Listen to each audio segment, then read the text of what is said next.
want to be too close because then people see what I look like. I'm kidding. I know, especially that, like, HD. I know, the stupid 4K. Okay.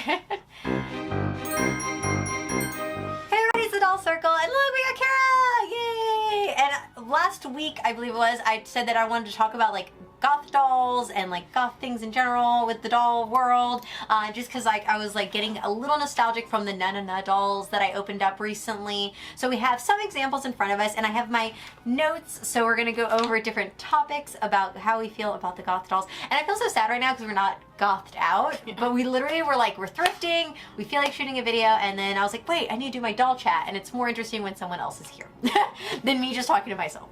So talking about goth dolls of the past, we have some examples here. So let's pick a couple up, and then we'll tell you guys different things. So Monster High. We miss Monster High. I miss Monster High. We miss Monster High very much. And they, to me, were a good blend of not only like goth stuff, but like a fashion monster doll together. I feel like it was executed well. I feel like all the, you know, like when they had fishnets, we would wear fishnets. It was very accurate, I feel like, for like goth related things in the doll world. Obviously there was stuff before that, like the Bleeding Edge dolls, as Miss Vanna White will present to us here, which is early 2000s, but you can see like, you know, still flowing, they like had the big crosses, like chunkier piercings, like that was what was big in that time. So that was represented in like modern day goth culture. So it was a little different than like what we had from Monster High dolls. And then even MGA has had it in the past with the Bratzilla Witchy Princess line, which I didn't know it was called Witchy Princesses. I thought it was called Witchzillas or something. I don't know. I don't know. But to them it was more like a witch line, but it had goth inspiration in the fashion, like the boots, the fishnets, the coloring. So we saw it from many different brands. And now even other brands that maybe aren't trying to be scary or anything like that, or monster related, like we have like our pull-up dolls that have goth Lolita and like more Japanese style inspired fashion. And then now going into like one of our favorite shows, American Horror Story, which we now see with the Integrity dolls, which does not like literal, like for example with Monster High, where it was like a literal like vampire doll. This is more of like a modern day witch, which is which is like what is I think more in right now, like what we see in different brands, right? Yeah, I agree. Like Killstar and stuff. Oh yeah, Blackcraft, like all of that. Oh yeah, which is so popular. I mean, like obviously Hot Topic is still around, so obviously you have to always talk about Hot Topic. But these are some of the ones in the past, and right now I feel like there isn't a big representation for goth dolls. I mean, unless there's something I'm super missing, besides like occasionally the little LOL doll, or like occasionally there's one that has like a half-shaved head with like a punk-inspired look, you know, which isn't really goth, it's more punk, but it's still under that umbrella. So some of the things that we want to see, like what would you want to see? I would love to see like more of like this look come back, or something that's more dedicated. Maybe not just like, oh, maybe one that kind of looks goth over here and like one over there, like something for everyone, because I know like even a lot of the adult collectors kind of like the goth stuff, like alternative community stuff. And I feel like it would do well because then other people would even start collecting more if there was stuff that matched their interests. I mean, that's what happened with Monster High. It went from like, oh, that's kind of cute monster line-esque thing, and then it became this whole entire, like, mainstream. It became extremely mainstream to wear fishnets and to, you know, have like that aesthetic. You know, so I agree. I feel like there should be more of a dedicated line. How, yeah, like Integrity dolls and like Pulp dolls have had like a few dolls that were inspired by that, but having more of a dedicated line like we've seen in the other ones, I think would be kind of what I would want to see, and I agree with that. And then what brands do we think we could pull it off? I think like we were saying, like with the MGA, like definitely, because even just like looking at the ones that they have now, it's really they got quality. Cute. Yeah, it's really good. It's like, they got quality. They pull MGA. Me in. Mm-hmm. Like, and to think about like the way that the company could execute it, I think that they would be able to do it like perfectly. Mm-hmm. Yeah, because Mattel did at one point. We have to remember with Monster High, like they did execute it very well, but I feel like too many people would compare it to like Monster High. They'd be like, oh well, they're trying to do another goth line, which is trying to copy Monster High. So I think, yeah, MGA right now, since they do so well with the OMG fashion dolls, that would really, I feel, work for them to create like a little sideline of the goth things.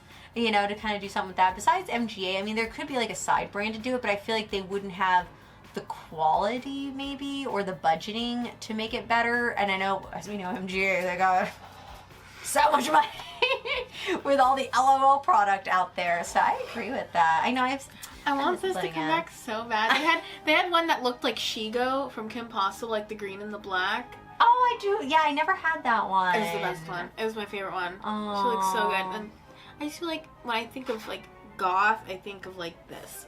Really? Yeah, like the chunky, like, especially the little braid piercing. That to me is so, like, 2001 or something. And it's, like, huge. It's not just... And, like, just, like, the big purple eyeshadow and, like, the like, eyebrows. The, like, kind of trying to be a corset with the lace. Like, I feel like that is very much that era. But I would like to see it come back. You know, it would be, like, a cool idea of, like, Goth through the decades. Ooh. So, like the 80s, like the 90s, like different, like, and then like cyber goth or like Victorian goth, Lolita. Oh my gosh. Okay, so if any doll brands are out there taking our ideas, please give us credit, because that's really cute. That would be interesting to see, like spooky through the generations. Like that. Like I'm trying to think of a way. Like obviously they wouldn't call it like goth through the generations, but like a way to really market it. I feel like it would be like spooky through the eras, and like they could do like, you know, Victorian going in through, like you said, new wave 80s into like modern day, like Killstar, Coven, witchy things. So I was like, oh, that's a good idea. I really like that. Really cool. Oh my god, I would love to see that. I want to design the clothes. I know, I'm like done. Like I got my sewing machine. Like make this happen. Oh, maybe that's like a thing. Maybe that's something we should do. Now that we're all in quarantine, let's and we're all stuck inside of our houses, let's start making like goth fashion dolls. I would so do that. Oh my god, I love that idea. And we just grab whatever dolls and just like goth them out for different gender. Oh my god, I love it. Really cool. Oh, please, some brands out there take inspiration from us and make it work. Because like that way it's not just like, oh, this looks like it's goth. It'd be like literal, like this is a representation of that like, time. Yeah. Oh, that's good. That's really good. I think that would be phenomenal. I would love to see that, like with like the trip pants and everything. Oh my gosh, yes. Oh, I'm gonna pull mine out of my closet. I'm gonna wear my trip pants out right now. Like, just like start doing like some of like the cyber goth thing. Like all I'm hearing now is that song Pong. Oh my god. Ready, play Pong. Dun, dun, dun. For any of you like going out to the club goths right now, you'll know that song. When I say Pong, ready, play Pong. I just think of the video of like all of them underneath the bridge. Which now is like played to like Mariah Carey music and stuff. Christmas. See, that could be the commercial for the dolls, is them dancing underneath the bridge, and then everybody be like, oh my god, that's like the one from like that. The dolls just like flash across the screen. Is that our commercial for our doll line? I think it should be. And then like the dancing's like step on the body, like. Oh, I know. And then like drink the coffee, like serve the coffee thing, and go grocery shopping. Get the apples. Get the apple. Yeah, so that's what we do. How we dance at the club. Comment below how you dance. Like, I have no rhythm, so it's literally just like everyday things I do. Writing in my planner. That's a good move. Standing up. That's a move. I've seen people do that at the club. Go like in Elaine from like Seinfeld or whatever. Please. I love it. Oh my gosh. But we want to hear what you guys have to say. What brands you think you could execute it, what you liked from the past dolls, and like different ideas in general of what you'd want to see. Like, again, I'm happy with a few of the things that we have now, like the occasional little LOL goth doll. But I would like, that's why I loved Monster High. Because, like, my inner alternative person me was like, yes! And then I bought all of them. And it was, like, really cool seeing Monster High, like, actually take all these, like, creatures and then, like, personify it, like, make it into a person. Yeah, because I think most doll lines just think goth, they think witchy. Yeah. But I think they should try, like, other things, or, like, just vampires or something. And it's, like, there's so much more, I think, to that realm of things, you know? Like, mixing maybe little fairies or, like, you know, just a little bit of everything. So, that was a good meeting. All right, so that was our marketing team meeting. Thank you guys for joining. This is us on coffee. We should do it. I know, this is like us with our like literally third cup of coffee this today. We should. Ooh, what if we did like a Kickstarter and started making our own dolls? I think that would work. I got a sewing machine. I know how to hand sew. If you guys want to see more videos like this, definitely check me out at the Doll Circle on Patreon and throw a donation on there. We appreciate it. And then also all of our social media as well, like Instagram, Facebook, Twitter, Snapchat, etc. Blah. Yeah. So thanks for watching, you guys, and bye. And comment if you want to see more Kara and videos. Yay, Kara.